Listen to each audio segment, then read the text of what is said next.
गुरुर्विष्णु गुरुर्देवो महेश्वरः गुरुर्साक्षात् परब्रह्मः तस्मै श्री गुरुवे नमः। गुरुर्ब्रह्मा गुरुर्विष्णु गुरुर्देवो महेश्वरा गुरुर्साक्षात् परब्रह्म तस्मै श्री गुरुवे नमः।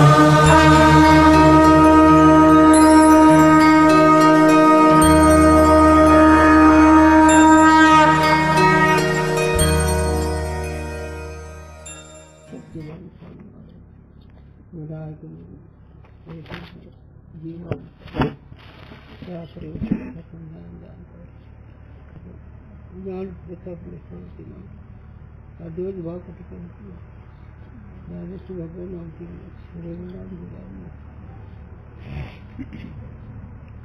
अस्सी भांति प्रिय सिंधु में नाम रूप जंजाल लखित ही आत्मस्वरूप निज हे तत्काल निहाल।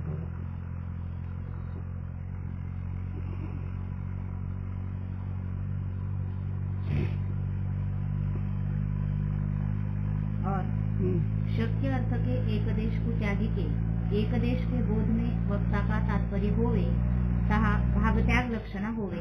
हो आता भागत्याग लक्षणाचा विषय चालू आहे। जत अजत आणि भागत्याग लक्षण म्हणजे त्या पदार्थाचा संबंध त्याला लक्षण म्हणावं, याला शक्तिवृत्ती म्हणावं, लक्षणवृत्ती म्हणावं हे अगोदर लक्षात ठेवा, मग ती विषय कळेल तुम्हाला। शक्तिवृत्ती म्हणजे पदाचा अर्थ जो आहे त्या पदाचा अर्थाचा पदाचा जो संबंध शक्तिवृत्ती म्हणावा एक, आणि दुसरं त्या पदार्थाचा संबंध दुसऱ्या पदार्थाचा संबंध आहे, दुसऱ्या पदार्थाचा संबंध त्या पदार्थाचं ज्ञान लक्षणवृत्तीने होतं।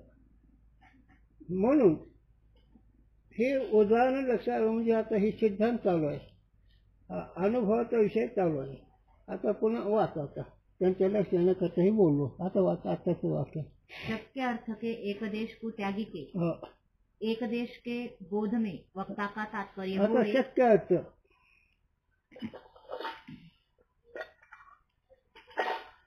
आता हे फुलपात्र पुन्हा चिंतन सांगा, हे फुलपात्र आता फुलपात्र एक पद आहे आणि त्याचा पदार्थ हा आहे। आता याच्यामध्ये जड आणि चेतनाचा संबंध आहे, तर याच्यामध्ये एक भाग टाकायचा जड भाग आणि चेतन भाग ग्रहण करायचा, त्याला भाग त्याग लक्षण म्हणावे। आता यामध्ये हे उदाहरण झालं, तसं सिद्धांतामध्ये जीव हा जीवाच्या ठिकाणी जड आणि चेतन दोन्ही संबंध आहे। अंतःकरण आणि त्यात पडलेलं प्रतिबिंब तर आभास, आभास हे चैतन्य आहे आणि अंतःकरण ही जड आहे। आता यामध्ये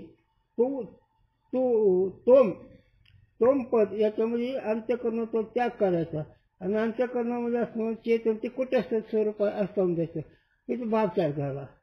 मग जड भाग टाकला आणि चेतन ते पहिलेच आहे असं सांगितलं, त्याला भाग त्याग लक्षण म्हणावे। हे विचारामध्ये जमते अभ्यासाला। आता तसंच तत्पद म्हणजे ते म्हणतो ईश्वर। आता ईश्वरामध्ये माया आणि ब्रह्म पडलेलं प्रतिबिंब, तर त्याच्यामध्ये माया जड ही त्यागायची म्हणजे बाजूला सारायची आणि विचाराने त्याचं अधिष्ठान ब्रह्म, ईश्वराचं अधिष्ठान ब्रह्म ते ग्रहण करायचं। मग माया त्यागली आणि आयुष्या त्यागली, दोन्ही पुन्हा स्वरूपाने लक्षात दोन्ही एकच आहेत, जीव ब्रह्मच आहे पुन्हा असं कळायचं। म्हणून इथं भागत्याग लक्षणाचा विचार चालू आहे। आता वाचा पुन्हा, आता नीट वाचा, यांचं सगळे सांगून गेलो, आता वाचा पुन्हा। आता तेच वाक्य शक्य अर्थ के एक देश को त्यागी के शक्य अर्थ जो असणारा त्याचा एक देश त्यागायचा, एक देश के बोध में एक देशाच्या ज्ञानामध्ये वक्ता का तात्पर्य होवे वक्त्याचं तात्पर्य असल्याने तहा भागत्याग लक्षण तिथं भागत्याग लक्षण आहे। म्हणून तर साध संतच आहे, तो हा विठ्ठल बरोबर तो हा माधव बरोबर, हे तर माऊली काय म्हणणं आहे, तो हा हा तो पण तो हा तो म्हणल्यानंतर त्याची माया उपाधी टाकायची, ह्याच्या आईची उपाधी टाकायची, आणि बरोबर ते एकच आहे. असं तेव्हा तू मी पण जाऊ दे दुरून, एकच घोंगडी पांघरू आहे तूच हा. त्याची उपाधी शुद्ध सत्वगुणाची, तुमची उपाधी मोठी सत्वगुणाची. मग दोन्ही वाट्याचा त्याग करायचा, लक्षात घ्यायचं. तेव्हा दुसरं एक उदाहरण सांगू. काशीचा एक राजा एकाने पाहिला, आणि तो राजा कोणाच्याने झाला, आणि ज्याने पाहिलं त्याच्या गाई आला. त्याच्याबरोबर त्याने पाहिलं राजा, तो म्हणतो खरं तर राजा होता काशीत आणि संन्यास कसा. मग तिथं त्यानं काशीचं वैभव राजे टाकायचं, इतर कपडे छाटचे टोंब टाकायचं, व्यक्ती एकच. त्याला भाग टाकला सगळं म्हणून. तसं आता इथं वाचांशी आहे, त्याचा एक भाग टाकायचा आणि तो संबंधित चेतन ग्रहण करायचं, त्याला भाग टाकला सगळं म्हणून. आणि हे बघ त्याचं तात्पर्य, त्याचं तात्पर्य होते. चला जैसे स्वयं देवदत्ता हो. या स्थान में भाग त्याग लक्षण आहे. हा आता स्वयं देवदत्ता. यहाँ परोक्ष वस्तु तत्पद का अर्थ है और अपरोक्ष वस्तु इदम पद का अर्थ है ना. तत्पद परोक्ष आहे तो, आणि हा तो म्हणजे अपरोक्ष आहे, तत् म्हणजे परोक्ष आहे. मग आता याच्यामध्ये दोन्ही उपाध्याच्या त्याचं अपरोक्ष होतच.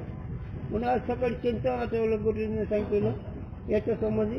चांगदेव महाराज योगी आपल्याकरता ते महात्मेच. जर खास चांगदेवासारखा योगी जर असेल, कुठे एखाद्या रिद्धीशी दिवसाची खरं नाही. जर चांग महाराजासारखा योगी जर असेल, त्याने आत्मा परिच्छिन्न मानला म्हणून परिच्छिन्नतेचा भ्रम जायचा, आणि व्यापक ब्रह्म ही कळलं नाही म्हणून परोक्षाचा भ्रम जायचा. अपरोक्ष आणि परोक्ष, ब्रह्म व्यापक आहे असं कळलं नाही म्हणून परोक्ष, आणि आत्मा आनंद एवढंच आहे असं कळलं म्हणून परिच्छिन्नतेचा भ्रम. आत्मा व्यापक आहे असं कळायचं चांगलं म्हणून परोक्ष आणि अपरोक्ष नाही, परिच्छिन्न आणि परोक्ष हे दोन्ही भ्रम जायचे असे गुरूंची भाषाच आहे. परिच्छिन्न ते कसं परिच्छिन्न सांगतो. तुम्हाला एवढं खरं आपलं वाटतं का नाही. आणि गाव मोठं ते दुसरंच वाटतं, पण ते गावची उपाधी याची उपाधी दोन एकच, आकाश एकच आहे. म्हणून तसं वाचायचं काय अंश असणारं जगभाग टाकायचा आणि त्यातून भाग घ्यायचा. म्हणून दह्याच्या पोटी निघत टाक लोणी, दह्याच्या ठिकाणी लोणी असतं आणि टाक असते. मग त्यात काय घ्यायचं, काय टाकायचं, टाक. आता तसं इकडे सिद्धांत काय करायचं, अज्ञानाचं कार्य टाक आहे, त्यात काही सत्व नाही. जरा कळ नाही कसं बोलतो. अज्ञानाचं कार्य स्वरूपाचे अनोळखी अज्ञान आहे, आणि त्या स्वरूपाचं अनोळखीचं त्रिभुवन कार्य आहे. मग त्या त्रिभुवन आलं सगळं, आणि त्याची कस जर पाहिलं चाकासारखं आहे. हो, अरे काय साधून ते विचार करतो रे. त्रिभुवन ही चाकाची कक्षा. हो, त्याच्यापेक्षा पुढे जर गेलो लई मोठी मागणी त्याची उपमा सांगितली. त्रिभुवन नको वैकुंठेचा वास आहे त्या सुखाना. हो, म्हणजे जिथे देवता अधिक राहतात त्याला कफ पदार्थ केले. आपण म्हणे इंद्रियभुवनाचे पाबळे म्हणे, आपल्या आनंदाच्या शक्तीत त्रिभुवन पाबळ कसपोट ते त्यानेच म्हणावं. पण आपण जर कळत तर आपल्याला तेच स्थिती होती. त्रिभुवन पाबळ नाही साधू वगैरे. वैकुंठाला जाण्याकरता लोक ते धडपडत चालले ते कर मोठे नाही ते करतात. वैकुंठाला जातात जोडे धडपडत येतात. याचं कसं समजून आमच्या गुरुने सांगितलं, एकच त्यांनी दुसरं सांगते. अरे तसं नाही ते, तुम्हाला नीट वागण्याकरता वैकुंठ नाही, कैलास नाही, काहीच नाही. तुझं जागे तू राहा, तिथं काही नाही. तिथं कसं काय गोड जीवन आहे कसं आहे ते. तुम्हाला तिथलं कौतुक केलं जर नीट वागतं ना, पण तिथं काय माती आहे काय म्हणजे पहिलं सांगायचं होतं. पहिलं तुम्ही असे अधिकारी नसला म्हणून सांगितलं नाही. काही खरं नाही. म्हणून वाच्यार्थामध्ये दोन भाग आहेत. एक जड भाग टाकायचा, विचाराने ते मी नाही म्हणायचं, आणि त्याला जाणारं ज्ञान आता येतं. संकल्पने दृष्टा याचाच वाच्यार्थ काय आणि लक्षार्थ काय? संकल्प वाचा हा हो. आता पण संकल्पाच्या ठिकाणी चेतनाचा भाग आहे आणि जडाचा भाग आहे. चैतन्य संकल्प ठिकाणी जड आणि चेतन दोन्ही, तर त्याच्यामध्ये संकल्प भाग हा जड आहे आणि संकल्पातच असल्याला जातो तो चेतन वेगळा आहे. त्याच्यातच आहे दोन्ही बी. कशावरनं? हे तर कशावरनं? आमच्याकडे नुसतं बोल कशावरनं? खात्री त्याची. तर जागृतीमध्ये याचा अनुभव येतो, झोपेत येत नाही. झोपेत म्हणून लय असतं म्हणून ती जड आहे. आणि जागृत चेतन कायम तिन्ही अवस्थेमध्ये आहे. चेतन तिन्ही अवस्थेमध्ये आहे आणि संकल्प दोन अवस्थेतच आहे, जागृती आणि स्वप्नामध्ये. तर ते स्वप्नामध्ये संकल्प मी असं वाटतं, मी आहे ही चेतन, आणि संकल्पाला पाहतो ती जड आहे. पाहणारा चेतन आहे. म्हणून दोन्हीच्या ठिकाणी वेगळेपण आहे. एकचा व्यवहार आहे, अनेक व्यवहारामध्ये आहे. एक व्यवहारामध्ये आहे, अनेक व्यवहार आहे. त्याच्यामध्ये गुरुजींनी सांगावं दृष्टांत, दोघांचे भांडणे लागले, एकोणमेकाचे काची चाललं, पण मध्ये गेला आणि दोघांना बाजूला सारलं. तर संकल्प आणि चेतन हे विचाराने बाजूला सारलं, संकल्प बाजूला सारलं आणि चेतन वेगळं. याला काय म्हणतं? लक्षार्थ. जड भाग टाकायचा. आणि जड भाग कसा आहे रे? पुन्हा जड भागाला अस्तित्व आहे का? जड भागाला दृश्य आहे ते खरं आहे का? आणि दृश्य भागाला भोग आहे काय त्यात सत्व आहे का? खरं बोलावं माणसानं, खोटं बोलून. हा, ते आमच्या गुरुजींनी सांगावं. हो, आमच्या गुरुजींनी सांगावं. ते दगड तुला डोक्यात मारू द्यायचा, ब्रह्म कुठे राहिले मातीत. जड आहे का चेतन राहते इथं? जड केव्हा आला? हा, हे तर काही काम नसतं. एक गुरुजी मठ बांधणं म्हणजे प्रपंच वाटोळा करणं परमार्थाचा. दगड तुला डोक्यात येईल का नाही? मजुरीला येईल का? मी ब्रह्म का यायचं? आणि मी ब्रह्म असल्याचा आनंद आहे का? हा, मग शास्त्रीय व्हायला गेले, पंडित व्हायला गेले, लौकिक सगळे व्हायला गेले. जोपर्यंत तुमचं वर्म तुम्ही कळत नाही तोपर्यंत वर्म चुकीले फेरा पडे. आता इथं पळवाट आम्हाला माहीत आहेत, पण त्या पळवाट निष्फळ आहेत. प्रपंच महाग लागावं तरी करून, आणि ते प्रपंच महाग लागतात. गुरुजी म्हणायचे समाजाच्या महाग लागले, समाजाने महाग लागावा. आणि महाग लागलं समाजाला विचारू नये, आणि त्याच्यातून टिकवून तो काम भागताय. हे आमच्या तिकडेच शिक्षण आहे. आता आम्ही पैसे देऊन समाजावर जमीन काय अर्थ आहे त्यात? त्याच्यावर दुकान जायचं असलं आणि गिराईक येत असं खोट खोबरं वसावी गिराईक, दुकानदार खोट खोबरं वसावी गिराईक. त्यामुळे काय सोय नसतो तरच ना. हे भाग चांगला असं काय रे. पण खरं बोल असा कायला राग येतो. पुढेही पंचायत गुरुने सांगावं सकाळला राग कसा आहे. विधवान कसं राहावं? विधवाबाईनं भांग पाडून, तेल लावून, रंगीत कपडा घालून, आता कसं करायचं? हाय का बोलेश्वर? मग तेच हे उदाहरण महाराजा करताय. महाराजांनी रंगीत कपडे घालायचेच नाही, पांढरे कपडे घालायचे. महाराजांनी त्या कपड्याला निळ द्यायची नाही. काय करायचं आता? त्याग भाग त्यागावर बघतो का असलं कमत. म्हणून तिकडे जे आहे ते तुम्हाला झेपत नसेल येऊ नका. आमचं आहे तसे बरं आहे. आणि जर झेपत असेल तर क्रमण वाटचाल करा. पायरी चला, पण झेपत असेल तर, नसलं तुमचे नुकसान करून घेऊ नका, तुम्ही आपलं कुठे हा आमच्याकडे तेवढंच, आमच्यामुळे नुकसान नको. परमार्थ हे तर खरं आहे.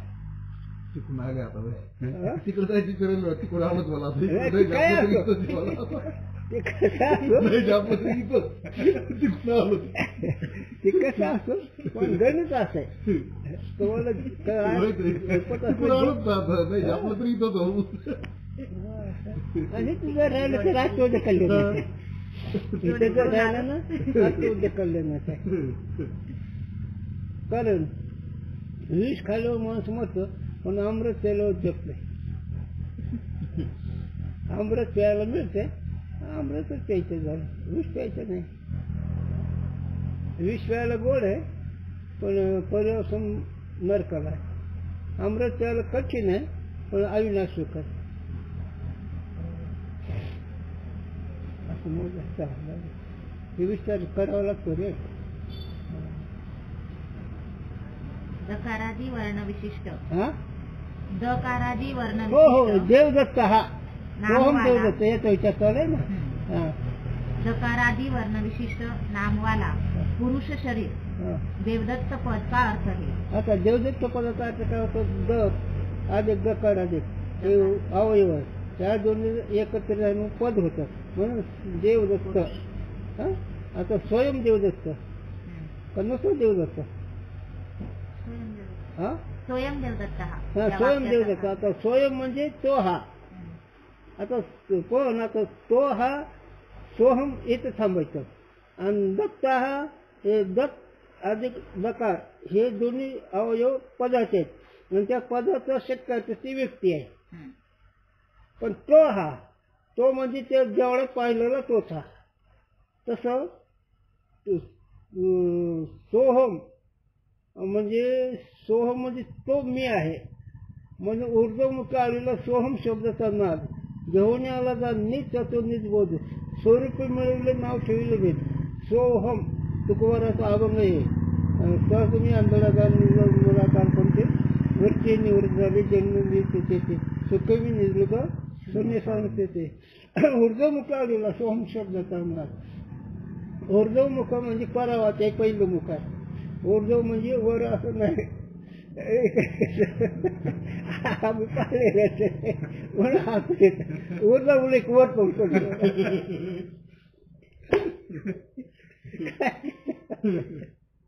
अरे ऊर्जा या शब्दाचा ऊर्ध्वमुख म्हणजे पहिली वाचा, तो परावाचा. त्या परावाच्या ठिकाणी ओम हा शब्द येतो. नादाचे प्रथम स्फुरण घोषवंत सूक्ष्म प्राण ते नाव परावाचा प्रथम रक्षण ओंकार. नाथराज 13 का 14 मध्ये विषय लिहितात. सोहमचं परेचं पहिलं खूण काय म्हणत आता नादाचे प्रथम स्फोरण ओम असा एक ध्वनी निघतो, त्याला ध्वनी म्हणावा. तर नादाचे प्रथम स्फोरण आरंभ सुरुवात वायू तत्व आहे. नादाचे प्रथम स्फोरण ओंकार ही वाचा पहिल्या वाच्याचं बीज ओम आहे, आणि ते ओमचं अधिष्ठान चेतन तो आहे. आणि ओम हे चैतन्य संबंधामुळे ओम चेतन होतं, म्हणून ओम हे अक्षर जड आहे ते काढायचं आणि अधिष्ठान चेतन घ्यायचं. ही भागच्या लक्षण. तसं सोहम ना वाजपाचे कोणी त्याचे म्हणतं. मग सोहम ही ध्वनी चालतं का नाही? मग सोहम या ध्वनीमध्ये सो जे आहे ते टाकायचं, अहम हे अंतकरण टाकायचं, जे म्हणजे साक्षी चेतन लक्ष असतं घ्यायचा. लक्षात ठेवून त्या पदाचा संबंधी लक्षात ठेवून नाही. आता ही दोन आहे. आता याचा संबंधी हे त्याला वाचायचं म्हणायचं, त्याला शक्याचं म्हणायचं, आणि त्या संबंधी हे घ्यायचं, हे लक्षात ठेवायचं. तसं अंतकरण हे वाचायचं, अंतकरण ठिकाण प्रतिम चेतन हे लक्षात आहे. मग अंतकरण बाजूला विचारून ठरवायचं, आणि अधिष्ठान चेतन ते आपण म्हणायचं, त्याला भाग चार बसताना म्हणायचं. तसं येतं सोहम देवदत्त हा याचा विचार चालू आहे. लक्ष यायला लागलं ना? एवढं जर लक्षात ठरवलं काही गरज नाही.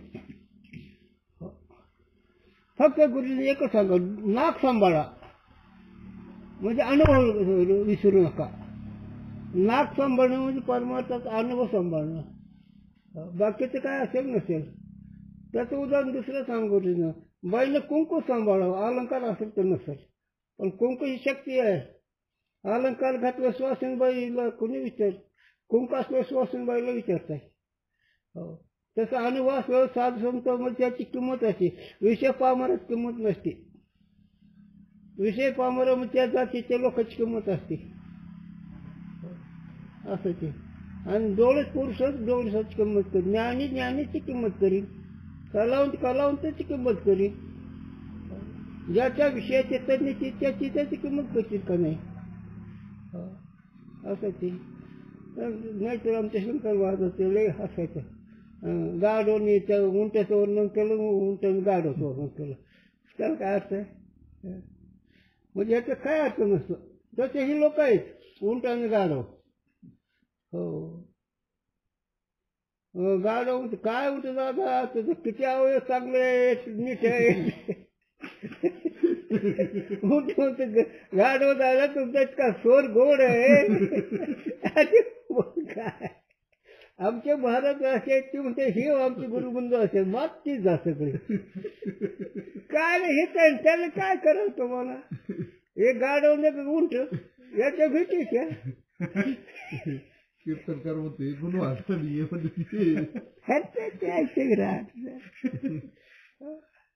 त्यापेक्षा आपलं घरी बोललेलं बरं. कोणाचं एक नको दोन नको. काल परवाचं नाही प्रपंच नाही केली तिथं. हे भाग त्याग लक्षात म्हणून निवाडा.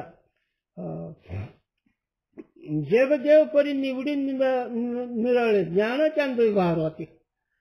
गुरुजी म्हणायचे जग देव आहे पण निवाडा कधी नाही. आम्ही नाही केली निंदा, दुसरी भेदा. आम्ही त्यांची निंदा करत नाही, त्याच्या छंदाचे दोष हे आम्ही सांगतो. तुम्ही काय आमचे शत्रू आहेत काय. काय लय सांगा गुरुजी काय जे थोडं लय लांब नाही झालं. पण काय होतं असं ऐकणार वाटतं काय आता म्हणून बदलायला लईच भीती आहे. जो कोण थप्पड आहे ना. चला सोहम देव दत्त हा म्हणतो हा दत्त दत्त देवदत्त तो दत्त हे पद शक्यच वाचक आहे आणि तो हा लक्षार्थ आहे. तत्पदार्थ का इदम पदार्थ से अभेद तत्पदोत्तर विभक्ती का अर्थ है. आता तत्पद आणि इदम. इदम इदम म्हणजे हे जवळ आणि तत् म्हणते त्या जोगात वाजत आहे. इदम पदार्थ का देवदत्त पदार्थ से अभेद. इदम पदार्थ देवदत्त जे असणारा व्यक्ती त्याच्याशी अभेद. इदम पदोत्तर विभक्ती का अर्थ है. हे विभक्ती कोणत्याची तो अर्थ आहे. आता काय आता काढून म्हणतो ते ग्रंथ पण आता काय काय करावं. अथवा तत्पद और इदम पद से उत्तर विभक्ती निरर्थक है. आणि तत्पद आणि इदम पद ह्याच्यावर दुसरी जी विभक्ती ती फुकट आहे, त्यात काय अर्थ नाही. समान विभक्ति वाले पदन के सन्निधान से पदार्थन का अभेद प्रतीत होवे है. सन्निधान असणारी विभक्ती त्याच्या संबंधामुळे अभेद प्रत्यय येतो. याते परोक्ष वस्तु से अभिन्न अपरोक्ष वस्तु स्वरूप देवदत्त नाम वाला शरीर है. आणि पुन्हा लक्ष आलं पण पुन्हा परोक्ष वस्तु से अभिन्न परोक्ष वस्तूचे अभिन्न अपरोक्ष वस्तु स्वरूप अपरोक्ष वस्तू स्वरूप जे असणारा पदार्थ देवदत्त. देवदत्त हे तर अपरोक्ष आहे ना. देवदत्त हे अपरोक्ष आहे. हा तो परोक्ष आहे. सोहम देवदत्त ना. आता इथं देवदत्त प्रत्यक्ष आहे. इदम इदम म्हणजे हा नामवाला शरीर है. ते नामवाला देवदत्त नाव आहे त्याचं. यह वाक्य के पदन का शक्य अर्थ है. या वाक्याचा शक्याचा तो देवदत्त आहे. देवदत्त या पदाचा शक्य ती व्यक्ती आहे. तो उष्ण शीतल है याकी न्याय बाधित है. आणि उष्ण शीतल आहे म्हणणं हे बाधित आहे. म्हणजे उष्ण शीतल नसतंच. उष्ण शीतल आहे का नाही. मग उष्ण शीतल म्हणणं म्हणजे बाधित. काहीच खरं नाही ते. हा बाधित अर्थ में वक्ता का तात्पर्य संभवे नहीं. म्हणजे बाधित वस्तू जी असणारी तिथं वक्त्याचं सांगण्याचं तात्पर्य नाही, त्याच्या ठिकाणी चेतन हे सांगण्याचे तात्पर्य आहे. तुम्ही देव आहे, तुम्ही देव आहे. आता तुम्ही देव साधून म्हणतो देवाची बरे देवाची बरे तुका म्हणे खरे तुम्ही, म्हणजे इथे काय तुकोबा आहे तो म्हणणं असावं. तुम्ही देवाची बरे देवाची बरे तुका म्हणून तुम्ही खरे, हे तर काय शक्य आहे? तुम्ही लक्षात काय चैतन रूपण लक्षात, हा चेतन रूपण लक्षात. हो ना, पण तुम्ही या पदाचा शक्य आहे काय होतो? तिथं बी चेतन आहे, चेतन एक म्हणून तीन. अरे तू या पदाचा शिकायचं स्थूल देह आहे, सूक्ष्म देह, त्याचा त्याग करून तुम्ही देव आहेत, पण देह मन सोडून. कारण हे झालं विषयाने चालू व्हायचं ना, तसं भावनेने तुम्ही देव म्हणला ती गोष्ट वेगळी, पण या प्रक्रियेनं पाहायचं ना. देवाचे बरे देवाचे बरे दोनदा म्हणजे तुकोबर आहे, दोनदा म्हणून तू स्थूल देह नाही, तू सूक्ष्म देह नाही. देवाचे बरे देवाचे बरे दोन वेळेस म्हणले. मग स्थूल देह देव नाही आणि सूक्ष्म देह न, त्याचं अधिष्ठान चेतन तू देव आहे. आणि त्याच्यामध्ये तुझं वास्तव पहिलं आहे न कळण्यामध्ये. न कळण्यामध्ये स्थूल देव स्थूल सांगतो चिंतन घ्यावं लागेल. रामकृष्ण डोळा आहे, कान आहे, नाक आहे, काय आहे काय चेतन. डोळा म्हणजे कान, कान म्हणजे नाक आहे का? हे व्यतिरिक आहेत, हे वेगळे वेगळे आहेत, पण आहे पण सगळेच आहे का नाही? हे चेतन आहे रूपाने. आता त्याच्या पुढे चला, मी आहे. आता मी आहे म्हणजे तो मन आहेच का कोण आहे? कारण मन हे मी म्हणणार एक इंद्रिय आहे, पण त्या मी म्हणणार त्याच्यामध्ये अस्तित्व कोणच आहे पण तुझा. आणि अशा रीतीनं शक्यता वाच्यांश टाकायचा आणि त्याचे संबंध असणार चेतन त्याचं ग्रहण करायचं, याला असं वक्त्याचं तात्पर्य आहे. म्हणजे एकदम हे मग स्थूल आहेस का तू, सूक्ष्म आहेस का तू, त्यातून ते वेगळं आहे ना. म्हणून सांगते तुम्हाला वेगळं निघा आणि वेगळं निघून संसार बघा. हो, लाकडाची हाताची भाषा सांगते तुम्हाला वेगळं निघा आणि वेगळं निघून संसार बघा. म्हणजे तू देहाहून वेगळं आहे, मनाहून वेगळं आहे. हे संसार केंद्र स्थूल आहे, त्याचा घर कसा तुम्ही बघत आहे. वेगळं निघून संसार बघा, मग ते व्यवहार बघा, मनाचा व्यवहार, इंद्रियाचा व्यवहार, हे तुम्ही त्याच्या दृष्टी सांगते तुम्हाला. ऐकतं कोण? ऐकतं कोण म्हणलं तुम्ही? न ऐकत त्याची होईल वरती, जे ऐकत नाही त्याची वरतीच होती की ऐकत त्याचं कल्याण होईल. कसं कोण याच्या पुढे जाऊन सांगतो तर मला आज न कळू द्या, आणखी शेवट सांगतो आज न कळू द्या. पण तुमच्या वेळी ही बरोबर जागा होतं, कारण ते ईश्वर असतो त्यावेळी जागा करायला. काल आमचा शिवा म्हणला, बाबा तुम्ही माझ्याबरोबर आहेत, असं माझी कशी आंदोलन, वेळेवर मग तर तुम्ही मला जागा करतात. मग त्याच्या भावने नाही करण्याची. तुम्ही माझ्यावर सतत आहेत, त्याला बोलता सुद्धा नाही आलं, खूप डोळ्यात करायला लागलं त्याच्या. तुम्ही माझ्याबरोबरच आहेत, पण जरी मला वेळ तुम्ही सावध करता. म्हणजे संस्कार मला कुठे सांगायचं, संस्कार हे वेळेवर तुम्हाला जागत होतात. तसं शिवाय आज नाही कळून जाऊन शिव वाटून ही उपयोगाला पडणार. लहान मुलाच्या आईवडिलांनी पैसा जमून ठेवला, पोराचा किल्ले दिला, त्यांनी पेटी सांभाळी किल्ले ठेवल्या. मोठे झाल्यावर उपयोग पडेल तुम्ही तसं न कळणं जरी मुलासारखं असलं, पण ही पैसा उपयोगाला पडेल. आता तुम्ही बघा ना, हे सगळे गोष्ट हे येते काय वाटते का? जर काहीच नाही तुमचं, मग ही शक्ती त्या चिंतनाची खरं आहे का ना. कोणी बाहेर बोलत नसतं, कळू न कळू. आता एवढंच ते शास्त्रभूमी कपरत बोलतोय, आणि त्या बोलण्यामध्ये आपले कमीपणा असला तरी त्याच्या त्या पोटच्या बोलण्याच्या भूमिकेच्या आपण कमी आहे का असं म्हणून चालायचं, पण उदास व्हायचं नाही, उदास नाही व्हायचं. आणि जर तुम्ही उदास झाला तर संस्कार तुम्हाला उद्या सोड देत नाही, पुन्हा जागा राहतो. आणि तुम्ही लक्ष द्या, तुम्ही येऊच नका. तुम्हाला वाटतं या कसा भागत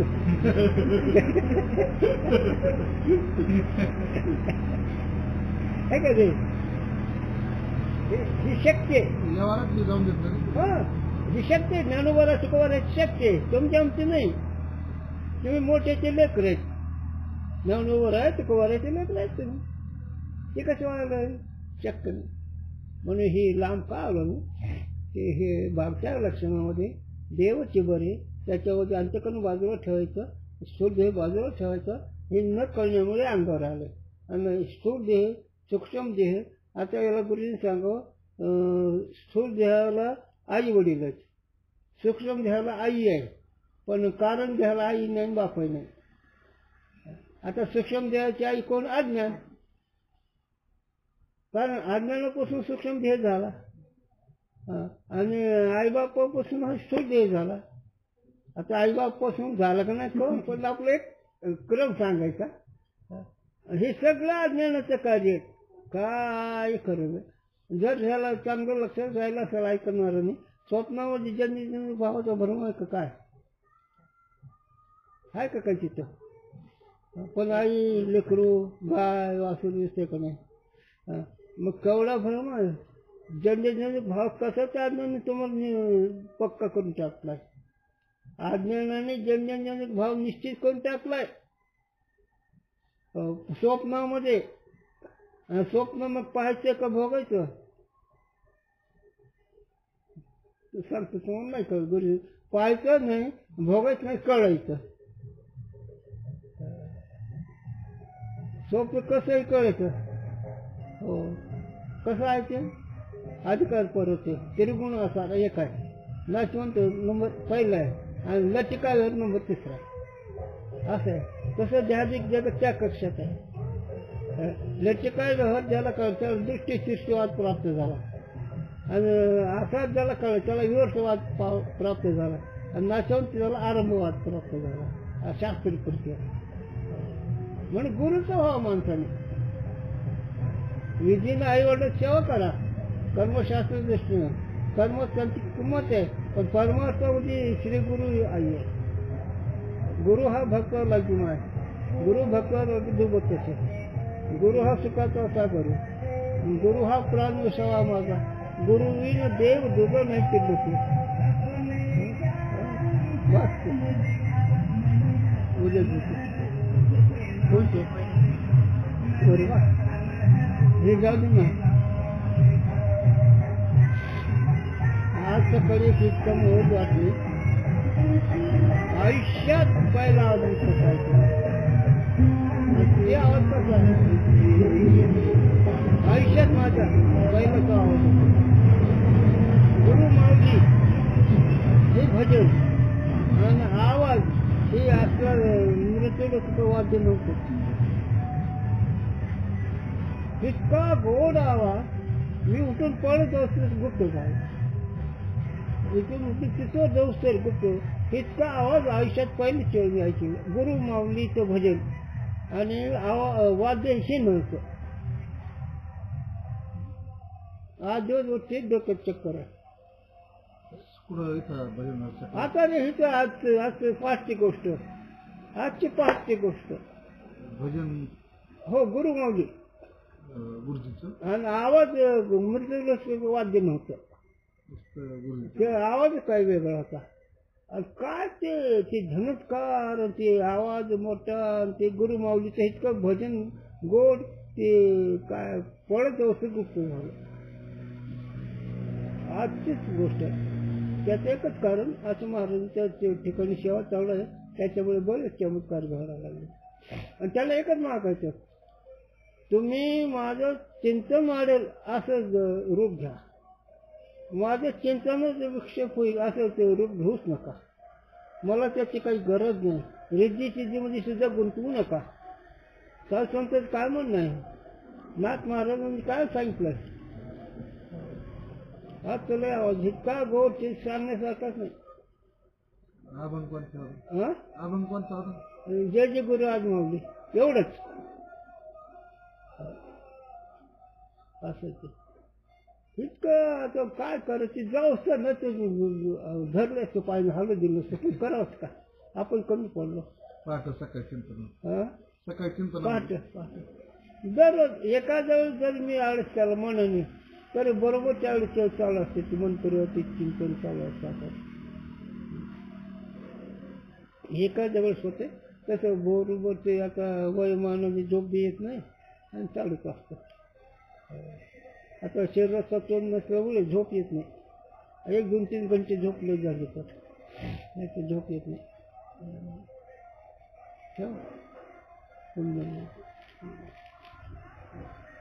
म्हणून विद्यार्थी अवस्थेमध्ये वेगळंच असतं आणि वेगळीच ते पंक्ती अर्थ कळून देत असतो ना आता हे विश्लेषण करता कळण्याकरता करावं लागतं म्हणून वक्त्याची परीक्षा जसं समज तसं पटून त्यांनी कला ते वक्त करा नाही तर आपलं दुःख हाकायचं ते बी नाही करा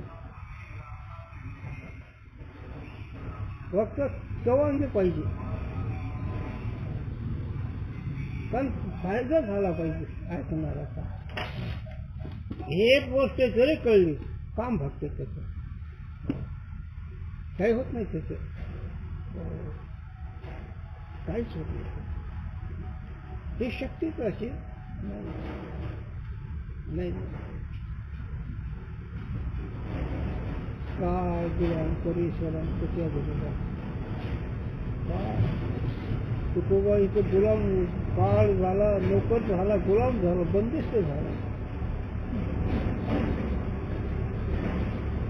तेवढंच काय ज्याने त्यांचे हात केले तुकोबा राहायचे तेच काय म्हणतात तुकाराम तुकाराम वाचे होते त्या कापे धन्य तुकोबा समर्थ त्याने केला पुरुष दगडो खैतोय जैसा कार्य म्हणे रामेश्वर दूत भटा तुका विष्णू नाही तुझा म्हणून तुकाराम तुकाराम वाचे उद्याचा कापे तुम्ही एवढं जर म्हणलात येम तुमच्याकडे येणारच नाही लिहून घ्या जर आलं तुमच्या पाया खालून जाईल नुसतं तुकाराम म्हणा जितकी चिंता हे मागे का चक्र कोणते काय सत्य आपोआप येते ती मागे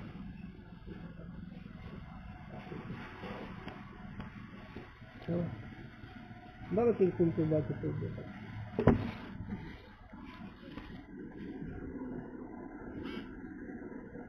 9 वाजून